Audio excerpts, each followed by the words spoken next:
Hi, hello and welcome. This is Biju Balan, a certified functional trainer from Indian Institute of Sports Medicine, professional cricketer and a fitness enthusiast. I've been exploring yoga. On this International Yoga Day, I wish you all a very happy fitness journey. And in today's video, we will look at some of the basic sequence of yoga for a beginner to do it at home. I hope this video will be useful to you. If you find so, please like, subscribe and share with your friends. Okay, so let's begin the sequence. Let's start with the child's pose. Go onto four legs and then start sinking back. Go and sit on the balls of your feet. Nicely sit there and stretch forward and take your forehead down to the floor and try to touch the floor. If you're not able to do it, that's okay. Stay in this relaxed pose to begin with. Take some few breaths. And from here, come back to table pose and let's do some cat camel pose to stretch your spine. So let's begin with the cat pose. Drop your belly and look up and create a nice arch on your spine. Drop your belly down to the floor and keep looking up with breathing in. From here, go into a cow or a camel pose. Arch your back nicely, tuck in your tailbone inside and put your head down and make a nice arch as if somebody is pulling you from the sky. Squeeze and empty your lungs, breathe out and repeat for a few times. Go into cat, go into cow, go into cat pose again and come back to camel or cow and keep repeating it for a few times until you find some nice stretch and mobility happening on your spine. So from here, go into a downward facing dog. So raise your hips, go into an inverted V, push your head and chest towards the knee and try to keep the balls of your feet onto the floor. And try to push inside to get a nice stretch on your calf and hamstring. It's okay if you want to bend your legs a little bit and still push the feet to the floor. From here, start walking. Get some mobility happening on your knees and ankles, on your hips. Now let's do one side of the sequence. Let's begin with the right side. So raise your right leg up to the sky and bring it forward between the palms. And drop your other knee, left knee, and get a nice lunge and a stretch on your hip flexor and in the front of your thigh and also on the hamstring of the right side. And look up as much as possible and stay in that pose. Stay in this low lunge. From here, raise up to warrior one. Raise up nicely. Take your arms to the chest. From here, sink down and raise your arms above your head and tilt up and look through your palms and sink in nicely and keep your front foot, the knee level at a 90 degree. After a few breaths, come up, turn your left foot to the opposite side and again open your arms, stretch out and sink nicely again with your hips with a 90 degree bend on your right elbow, right knee and with body straight and arms opened up and gaze through your right side towards the palm and fingers. Stay in that pose for a few breaths and raise up and let's go into the warrior 3. So again turn back as if going into a warrior 1 and raise up and start raising your left leg upwards. Find the balance. The shaking is normal. Keep your right right leg straight. Once you find the balance, stretch your arms. So when we look from the side, it should be capital T and don't open your hips. Keep your hips parallel to earth. It should look like a capital T.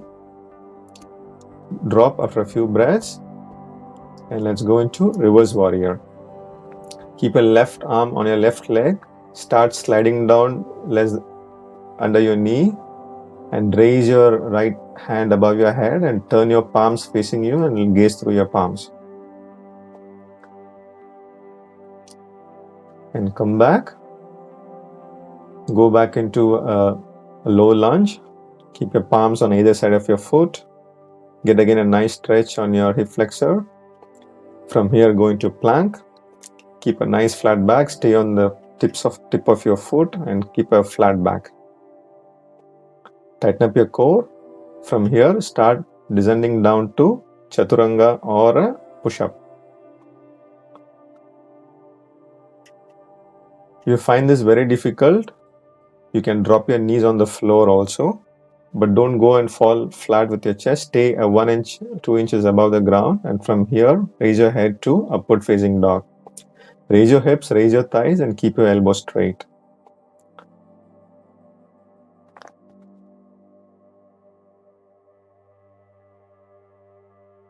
After a few breaths again, push your toes down and raise up to a downward facing dog. Take your hips up to the sky, push your head and chest towards your knees. Try to keep your knees straight. Let's now repeat the sequence on the left side and start walking. Now raise your left leg up to the sky and bring it forward between the palms and get a nice lunge. Get a stretch on your right side hip flexor and also on the left side glutes and hamstring. Stay in this pose for a brief moment. From here, raise up to warrior 1. Sink down with your hips. Keep your body straight, arms on your chest, and raise it above your head and look through your palms. Stay with a 90 degree on your left leg knee. And come back, release, turn your right leg to the opposite side, open your arms, keep your body straight, and 90 degree bend at your hips and on your knee level, and sink down and gaze through your left side palm and fingers. Stay in this pose. You will start feeling the burn on your left thigh. Come up and go into the warrior 3. Raise your right leg. Try to find the balance on the left leg. Stand on one leg, straighten up. Raise your right leg also. Don't open your hips. Keep it parallel to earth. Once you find the balance, shaking is done. You can raise your arms in the front to make yourself as a capital T. Stay in this pose. Focus. Try to focus in one point. And drop down slowly. And come back and finish off with the reverse warrior. Keep your right hand behind the thigh of right leg and start sliding down and stretch your upper body and take your arms up. Turn your palms towards you and try to look through your palms. Raise up, go down to a lower lunge. Again, get some nice stretch on your hips and on your legs, on your hamstring and glute in particular. Go into plank. Again, stay on the tip of your feet. Keep your wrist, elbow, and shoulder in one line perpendicular to earth. And keep your back rounded up. Don't drop your chest. Keep it nicely rounded up so that it looks like a table. From head till your spine tip, should be in one straight line. Start descending down to push up. If you find this difficult again, you can drop the knees. Stay above the floor, 1 inch above the floor. Load your chest, and from here go into an upward facing dog. Open your arms, open your elbow, raise your hips, raise your thighs, get a nice deep stretch on your abdomen area. Squeeze your glutes, butt. Now push your toe and raise up to downward dog. Take your hips up to the sky. Push the head and chest towards the knee. Try to straighten up your knees and keep your heel on the floor. So from here, drop, go into a child's pose. Finish the sequence with some nice resting. Take some deep breaths. Stay until you are finding it relaxed and then slowly come up. You can do up to about 3 or 5 breaths in each and every sequence. Depending on your capacity, you can stay up for 5, or you want to reduce it, you can finish off in 3 breaths also, approximately 10 to 15 seconds per. So good luck on the International Yoga Day and wish you a very happy, nice fitness journey. Stay home, stay fit.